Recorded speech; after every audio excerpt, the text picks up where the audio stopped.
Priësja e listës së mbyllur të Partisë Socialiste për Sharkun e Shkodrës, Mariana Koçeku, denoncoi këtë të mërkur kërcënimin e familjarëve të saj nga ana e grupit Bajri në Shkodër. Janë atemuar nga opozita si një prej grupeve që kanë punuar gjatë zgjedhjeve elektorale me Partinë Socialiste. Në një reagim në rrjetet sociale, Koçeku paralajmëron Fisin Bajri nëse i ndodh diçka familjes së saj. Ky mesazh i drejtohet Bajrajve të Shkodrës. Nëse familjes teme i preket qoftë edhe një qime floku, unë s'kam me lanë pa ju shkatërrue sa të kem jetën, thuhet në postimin e Koçekut në rrjetet sociale. Pas këtij postimi reagoi edhe policia e shtetit si dhe prokuroria, të cilat theksojnë se nuk kanë një denoncim zyrtar nga deputetja lidhur me këto pretendime, por që po monitorojnë situatën. Ndërkohë reagim pati edhe nga avokati i familjes Bajri, i cili në një qendrim publik thekson se këto deklarata janë të pabazuara në prova dhe përbëjnë një sulm të drejtë për drejtë ndaj dinjitetit, reputacionit dhe të drejtave themelore të personave që ata përfaqësojnë. Sipas avokatit, çdo pretendim për përgjegjësi penale duhet të mbështetet në prova dhe të vlerësohet vetëm nga organet kompetente të drejtësisë e jo nga deklarata publike me karakter denigrues. Po ashtu, ai paralajmëron ndjekjen e rrugës ligjore ndaj Koçekut, duke përfshirë kallëzimet pranë organeve kompetente dhe ndjekjen e procedurave ligjore për çdo deklaratë që rezulton e pavërtet apo shpifse.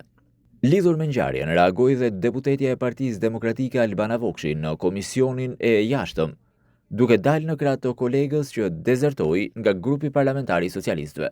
Është një shqetësim që shkon përtej përkatësive politike dhe prek edhe vetë themelet e shtetit të së drejtës, por prek edhe rrugën e Shqipërisë në integrimin evropian. Përgjigjen Vokshi e mori nga kryetari i komisionit Igli Hasani, i cili është edhe reagimi i parë i PS për këtë çështje. Hasani tha se kushdo që ndihet i kërcënuar duhet t'i drejtohet policisë së shtetit dhe se reagimet në Instagram nuk janë punë për to. Kushdo që ndihet i kërcënuar, kushdo që ka minimumin e indicie, duhet i drejtohet organeve,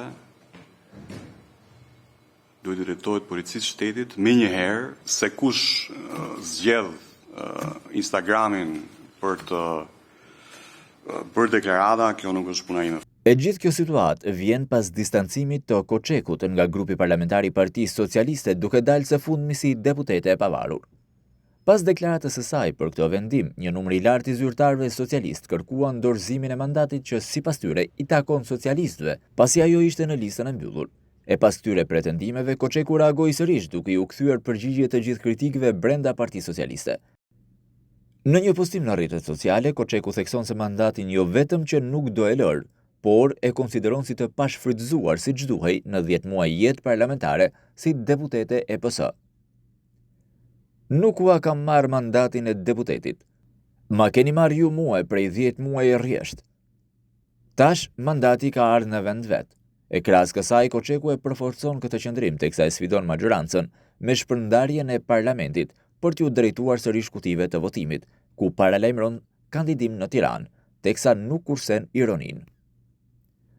Nëse jeni kaq të sigurt që unë nuk fitoj pa ju, dhe ju i keni plot 83 mandate, atëherë shpërndajeni parlamentin, shkojmë në zgjedhje të parakohshme dhe masim forcat se kush fiton çka.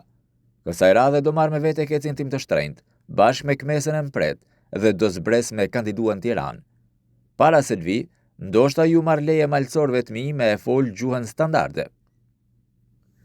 Kujtojmë se më 14 qershor, Koçeku do të deklaronte daljen si deputete e pavarur nëpërmjet një postimi në rrjetet sociale. Prej sot jam deputete e pavarur.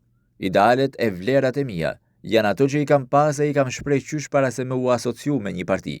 Ato mi diftojnë kufit, shkruante Koçeku, teksa socialistët me njëherë pas kësaj kërkuan nga ajo lënien e mandatit, pasi sipas tyre nuk mund të mbante një mandat të dhuruar pa kontribute në parti.